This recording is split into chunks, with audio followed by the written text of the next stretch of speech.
চব্বিশের 5ই আগস্ট বাংলাদেশের রাজনৈতিক ইতিহাসে এই তারিখটি ছাত্র জনতার অভ্যুত্থানের মুখে 1.5 দশকেরও বেশি সময়ের শাসন শেষ হলো কয়েক ঘন্টায়।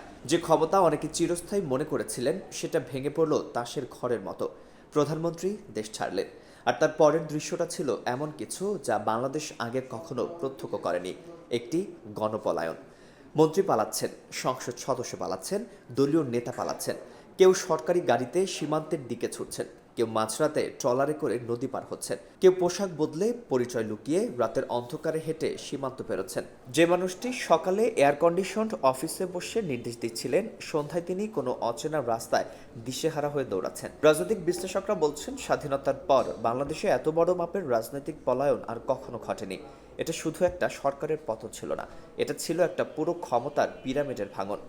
ওপর থেকে নিচ পর্যন্ত প্রতিটি স্তরের মানুষ নিজেকে বাঁচাতে ছুটেছিলেন। প্রথম গন্তব্য বেশিরভাগের ক্ষেত্রে ছিল প্রতিবেশী দেশ। ভৌগোলিক নৈকট্য, সাংস্কৃতিক পরিচিতি এবং রাজনৈতিক সম্পর্কের কারণে সেটাই ছিল সবচেয়ে সহজ পথ। কিন্তু সেখানে বেশি দিন থাকা সম্ভব হয়নি অনেকের পক্ষে, কারণ চাপ বাড়ছিল, গণমাধ্যমে খবর আসছিল, প্রবাসীরা সতর্ক হয়ে যাচ্ছিলেন। তাই দ্বিতীয় ধাপে তারা ছড়িয়ে পড়লেন আরও দূরে। London, Dubai, Canada, Singapore, Belgium, যুক্তরাষ্ট্র। কিন্তু দূরে গেলেই কি সমস্যার সমাধান হয়? লন্ডনের কথাই ধরুন। বাংলাদেশের রাজনীতিকদের কাছে লন্ডন বরাবরই একটি পরিচিত আশ্রয়স্থল। অনেকেরই সেখানে আগে থেকেই সম্পত্তি ছিল, বাড়ি ছিল, ফ্ল্যাট ছিল, ব্যাংক অ্যাকাউন্ট ছিল। তারা ভেবেছিলেন সেখানে গিয়ে নিরাপদে দিন কাটাবেন। কিন্তু তারা একটি বিষয় হিসেব রাখেননি। লন্ডনে লক্ষ লক্ষ বাংলাদেশি প্রবাসী আছেন, আর এই প্রবাসীরা দেশের খবর রাখেন। তারা জানেন গত 1.5 দশকে কি ঘটেছে, কে কার নির্দেশে কি করেছে, কোন পরিবার কোন সদস্যকে হারিয়েছে, কোন ব্যবসায়ী কার চাপে সর্বস্ব খুইয়েছে। আর এখন যখন সেই দায়ী মানুষগুলো তাদের চোখের সামনে এসে হাজির, তখন তারা চুপ করে থাকতে রাজি নন। লন্ডনের সেই রেস্তোরাঁর ঘটনাটি সবচেয়ে বেশি আলোচিত হয়েছে। একজন সাবেক মন্ত্রী শান্তিতে বসে খাবার খাচ্ছিলেন, হঠাৎ একদল প্রবাসী তাকে চিনে ফেলে ঘিরে ধরলেন।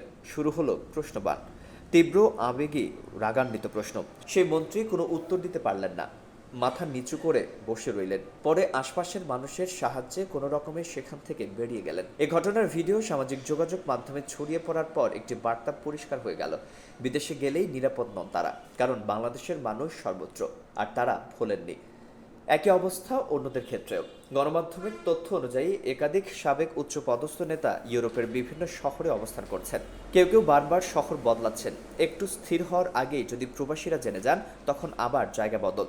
এটা এক ধরনের যাযাবর জীবন।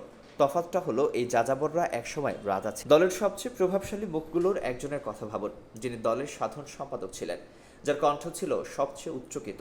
তিনি এখন কোথায়? কেউ বলছেন প্রতিবেশী দেশে, কেউ বলছেন সিঙ্গাপুর হয়ে কানাডায়, আবার কেউ বলছেন মধ্যপ্রাচ্যের কোন শহরে। এই অনিশ্চয়তাটাই বলে দিচ্ছে পরিস্থিতি কতটা নাজুক।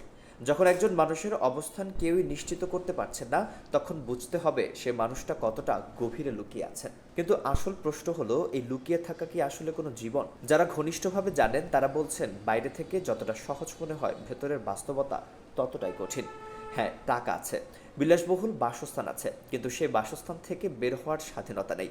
পরিবারের অনেকে দেশে রয়ে গেছেন, বৃদ্ধ বাবা মা আছেন যাদের কাছে যেতে পারছেন না, স্ত্রী সন্তান কোনো ক্ষেত্রে আলাদা দেশে।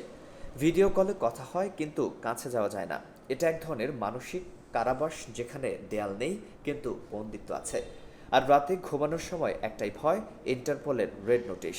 বাংলাদেশ সরকার ইতিমধ্যেই ইন্টারপোলের কাছে একাধিক পলাতক নেতার বিরুদ্ধে রেড নোটিশ জারির আবেদন করেছে। এখন রেড নোটিশ বিষয়টা একটু বোঝা দরকার। অনেকে মনে করেন রেড নোটিশ মানেই গ্রেফতারি পরোয়ানা। আসলে তা নয়। রেড নোটিশ হলো ইন্টারপোলের সদস্য দেশগুলোর কাছে একটি অনুরোধ। বলা হয়, এই ব্যক্তি গুরুতর অপরাধের অভিযোগে উপযুক্ত, তাকে খুঁজে বের করে সংশ্লিষ্ট দেশে ফেরত পাঠানোর ব্যবস্থা করুন। কিন্তু এখানে একটা বড় কিন্তু আছে। রেড নোটিশ মানা বাধ্যতামূলক নয়। কোনো দেশ চাইলে মানতে পারে, নাও মানতে পারে। অনেক দেশ রাজনৈতিক আশ্রয়ের নামে পলাতকদের সুরক্ষা দেয়। তবে একটা বিষয় নিশ্চিত, রেড নোটিশ জারি হলে সেই ব্যক্তির আন্তর্জাতিক চলাচল অত্যন্ত সীমিত হয়ে পড়ে। বিমানবন্দরের ইমিগ্রেশনে আটকে যেতে পারেন। এক দেশ থেকে আরেক দেশে যাওয়া ঝুঁকিপূর্ণ হয়ে পড়ে। কার্যত তিনি যে দেশে আছেন সেই দেশেই আটকে পড়েন। এটাই হচ্ছে সবচেয়ে তিক্ত পরিহাস। যে মানুষগুলো একসময় অন্যদের গুম করেছেন বলে অভিযোগ আছে, আজ তারা নিজেরাই এক ধরনের গুমের জীবন যাপন করছেন। কেউ জানে না তারা ঠিক কোথায়। তারা নিজেরাও কখনো কখনো জানেন না আগামীকাল কোথায় থাকবেন। পরিচয় লুকিয়ে, চেহারা ঢেকে ছদ্মনামে হোটেল উঠছেন। এটাকে কি স্বাধীনতা বলা যায়, নাকি সোনার খাঁচায় বন্দিত্বের চেয়েও করুণ কিছু? এবার একটু বৃহত্তর পরিসরে ভাবি। এই ঘটনার পেছনে যে গভীর সত্যটা লুকিয়ে আছে সেটা হলো জনগণের স্মৃতি। মানুষ ভোলে না। আমরা মনে করি ক্ষমতায় থাকলে সব পার পাওয়া যায়, কিন্তু ক্ষমতা চলে গেলে সেই পার পাওয়াটার ঢালটাও চলে যায়। তখন পড়ে থাকে শুধু কাজের হিসাব। ভালো কাজ করে থাকলে মানুষ মনে রাখে শ্রদ্ধার সাথে, আর অন্যায় করে থাকলে মানুষ মনে রাখে ক্ষোভের সাথে। প্রবাসী বাংলাদেশিরা যে এই পলাতক নেতাদের দেখলে ঘিরে ধরছেন, এটা হঠাৎ করে হওয়া ক্ষোভ নয়। এটা বছরের পর বছর জমে থাকা একটা আগ্নেয়গিরি বা অবশেষে বিস্ফোরিত হয়েছে। এই মানুষগুলো বিদেশে থেকে অনেক টাকা উপার্জন করেছেন, ট্যাক্স দেন, সেই ট্যাক্সের টাকা দেশে পাঠান। আর যখন তারা দেখেন সেই টাকায় কেউ বিদেশে বাড়ি কিনেছে, গাড়ি কিনেছে, সন্তানদের বিলাসবহুল স্কুলে পড়াচ্ছে, তখন তাদের ক্ষোভ প্রকাশ পায়। আর এখানেই ডিজিটাল যুগের একটা বিশাল পার্থক্য। আগে কোনো পলাতক নেতা বিদেশে গেলে হারিয়ে যেতে পারতেন। নতুন নাম, নতুন ঠিকানা, নতুন জীবন, কেউ খুঁজে পেত না। কিন্তু এখন প্রতিটি মুখ পরিচিত। ফেসবুক, ইউটিউব, টিকটকে তাদের ছবি আর ভিডিও ভাইরাল। কেউ যদি লন্ডনের কোনো সুপার মার্কেটে তাদের দেখে ফেলেন, কয়েক মিনিটের মধ্যে সেই ভিডিও লক্ষ লক্ষ মানুষের স্ক্রিনে পৌঁছে যায়। আর তারপর সেই জায়গায় আরো মানুষ ছুটে আসে। পালানো যায়, লুকানো যায় না। এটাই এই যুগের বাস্তবতা। এবার আসি ভবিষ্যতের প্রশ্নে। এই মানুষগুলো কি আর কখনো দেশে ফিরতে পারবে? বিশ্লেষকরা তিনটি সম্ভাব্য দৃশ্যপটের কথা বলছেন। প্রথম দৃশ্যপটে দেশের নির্বাচন হবে, রাজনৈতিক পরিস্থিতি বদলাবে এবং তখন হয়তো কেউ কেউ ফেরার সুযোগ পাবেন, কিন্তু এই পথ দীর্ঘ এবং অনিশ্চিত। দ্বিতীয় দৃশ্যপটে তারা দেশে ফিরে আইনের মুখোমুখি হবেন, কিন্তু যে পরিমাণ গুরুতর অভিযোগ তাদের বিরুদ্ধে, সে সাহস দেখানো সহজ নয়। তৃতীয় এবং সবচেয়ে সম্ভাব্য দৃশ্যপটে তারা বিদেশেই থেকে যাবেন অনির্দিষ্টকালের জন্য। সামাজিক মাধ্যমে সক্রিয় থাকবেন হয়তো, কিন্তু দেশের মাটিতে পা রাখার ঝুঁকি নেবেন না। তৃতীয় পথটাই এই মুহূর্তে বেশিরভাগের ক্ষেত্রে বাস্তব বলে মনে হচ্ছে। কিন্তু সেই পথেও শান্তি নেই, কারণ বিদেশে থেকে যাওয়া মানে প্রতিটি দিন ভয় কাটানো, প্রতিটি রাত অনিশ্চয়তায়, পরিবার থেকে বিচ্ছিন্ন থাকা, দেশের মাটি ছুঁতে না পারা, নিজের শিকড় থেকে কাটা পড়ে ভাসতে থাকা। ইতিহাসে এরকম বহু উদাহরণ আছে।